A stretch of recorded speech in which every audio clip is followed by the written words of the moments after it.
Ministère de l'Administration territoriale et de décentralisation, République du Mali, un peuple, un but, une foi, communiqué numéro 35 du gouvernement de la transition. Le gouvernement de la transition a appris avec une profonde indignation des propos tenus par le président de la République française Emmanuel Macron, lors de sa tournée en Guinée-Bissau, le 28 juillet 2022.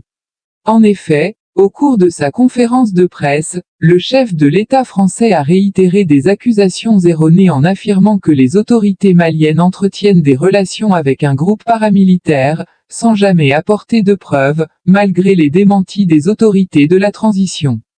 Pire, dans ses propos, il a évoqué l'exercice de la violence par les autorités maliennes, ciblant une ethnie spécifique de notre nation.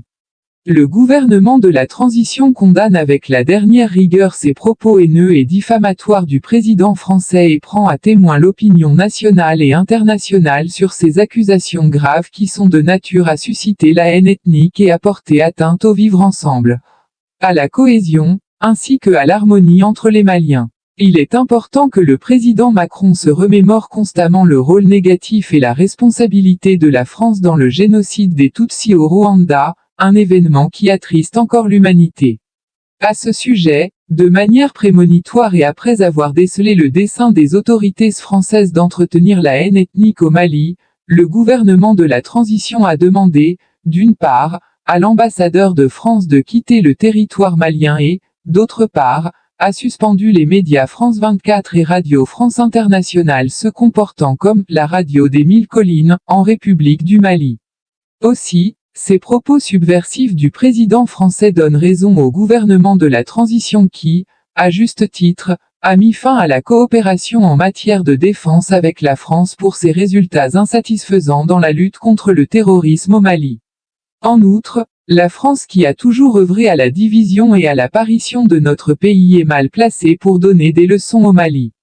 Le gouvernement de la transition exige du président Macron d'abandonner définitivement sa posture néocoloniale, paternaliste et condescendante pour comprendre que nul ne peut aimer le Mali mieux que les Maliens eux-mêmes. Le gouvernement de la transition rappelle que le Mali, foyer des grands empires en Afrique de l'Ouest, berceau d'une civilisation multiséculaire et pays de tolérance, repose sur sa diversité ethnoculturelle, la bonne cohésion sociale entre toutes les ethnies et les communautés qui le composent. Force est de reconnaître que ces dernières années le tissu social a été dégradé, à cause des conflits communautaires qui sont instrumentalisés par des groupes terroristes et leurs sponsors étatiques étrangers. Le gouvernement de la transition rappelle que le renforcement de la cohésion sociale demeure l'un de ses objectifs prioritaires non négociables et ne ménagera aucun effort pour réussir cette mission.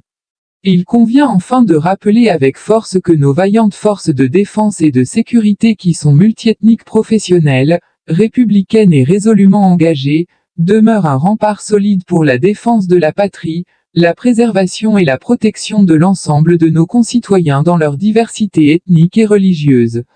Que Dieu bénisse le Mali et protège les Maliens. Bamako, le 31 juillet 2022. Le ministre de l'Administration territoriale et de la décentralisation, porte-parole du gouvernement, colonel Abdoulaye Maïga, chevalier de l'Ordre national.